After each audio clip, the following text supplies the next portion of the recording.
एक ऐसे सुल्तान जो एक राजकुमारी का जान बचा के बाइज्जत उसको उसके राज्य में पहुंचाए। एक राजकुमारी शिकार के लिए जंगल गई। जंगल में अपने सिपाहियों से बिछड़ कर जंगल में काफी अंदर चली गई। तभी एक भालू दिखा।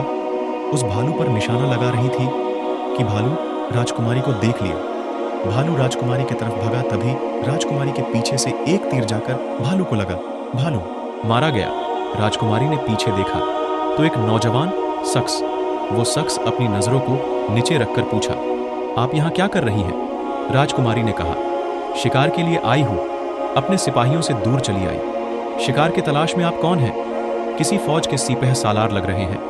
नौजवान ने कुछ नहीं बोला और कहा, मेरे पीछे आए, जंगल से बाहर चले, शाम हो गया है। राजकुमारी उस नौजवान के पीछे चलती जा रही थी और सोचती थी, ये मुसलमान है, मेरे वस्त्र भी फटे हैं।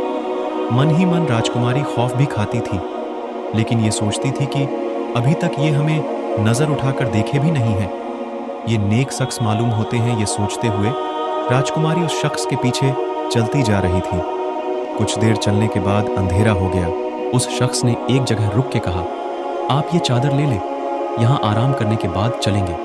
राजकुमारी ने चादर ले लिया और चादर लपेट के बैठ गई। एक पत्थर के पीछे वो मुस्लिम नौजवान मिट्टी से तयम्मुम करके जानमाज बिछाकर नमाज अदा करने लगा।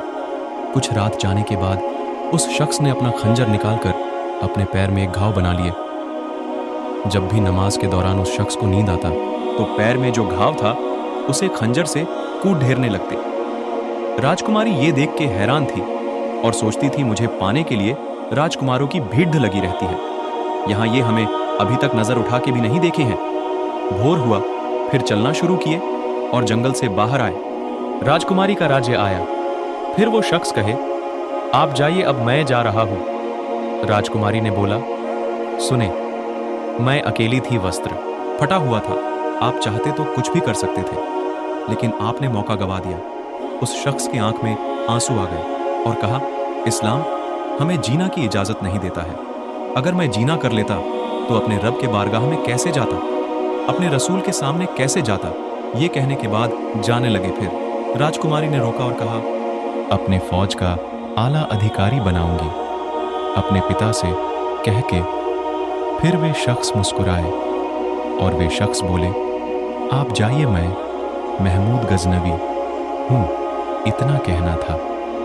राजकुमारी उन्हें देखती रह गई और महमूद गजनवी वहां से चले गए।